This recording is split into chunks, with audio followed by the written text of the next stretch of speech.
كل خطوة ناخدها نحلم بخطوة تانية، بنقرب لبكرة دايما في كل ثانية، والجاي في حياتنا احنا نبني بايدينا. كل حلم كبير بتبقى بدايته فكرة، ناسيين اللي فات ودايما باصين لبكرة، ومفيش حاجة مستحيلة تقدر علينا. الجاي في حياتك انت عارفه ورسمه، ده لكل واحد في حلم مكتوب باسمه، كل الحكاية وما فيها نتعب شوية. امسك في حلمك وخليك وراه، كلمة ده صعب ولا يمكن ولا إياك في لحظة نقولها وبكرة يجي وشايل معاه. السلام عليكم، ازي حضرتك دكتور امل؟ معانا النهارده البسمه والابتسامه ورده مؤسسه بدايه امل الدكتوره امل النوبي رئيسه المؤسسه. اهلا بحضرتك.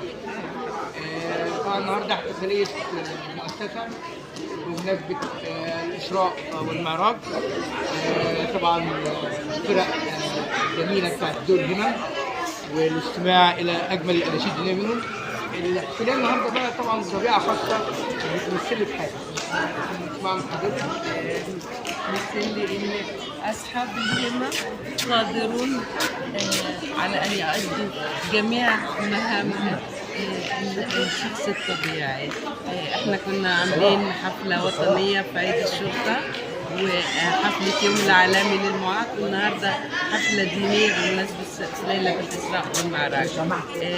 الحقيقه فيها روحانيات جميله، وهم الاولاد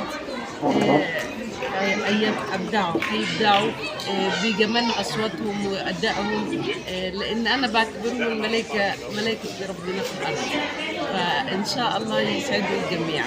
اكيد يعني ذكرى النبي صلى الله عليه وسلم نسمع اسمه حتى تهتز بينا المشاعر والوجدان، فيعني نسمع بقى من اطفالنا او اولاد حضرتك الفرق الجميله اللي حضرتك اسستيها دي، اكيد ليها مشاعر خاصه.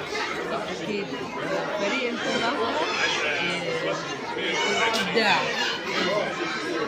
محتوى مختلف، كل طفل فيه عنده موهبة فريدة منه، كل عادة فيها إرادة، تحدد إرادة، تحدد علاقتهم بإرادتهم وأبدعوا. إن شاء الله حيكون لهم مستقبل باهر في الفنون وحيبدعوا ويرفعوا راس مصر إن شاء الله. ان شاء الله يا فندم، شكرا جزيلا لحضرتك. كان معكم برنامج من الاخر دكتور مجدي الناظر، جريده بوابه عاجل مصر. كل خطوة ناخدها نحلم بخطوة تانية، بنقرب لبكرة دايما في كل ثانية، والجاي في حياتنا احنا نبني بايدينا. كل حلم كبير بتبقى بدايته فكرة، ناسيين اللي فات ودايما باصين لبكرة، ومفيش حاجة مستحيلة تقدر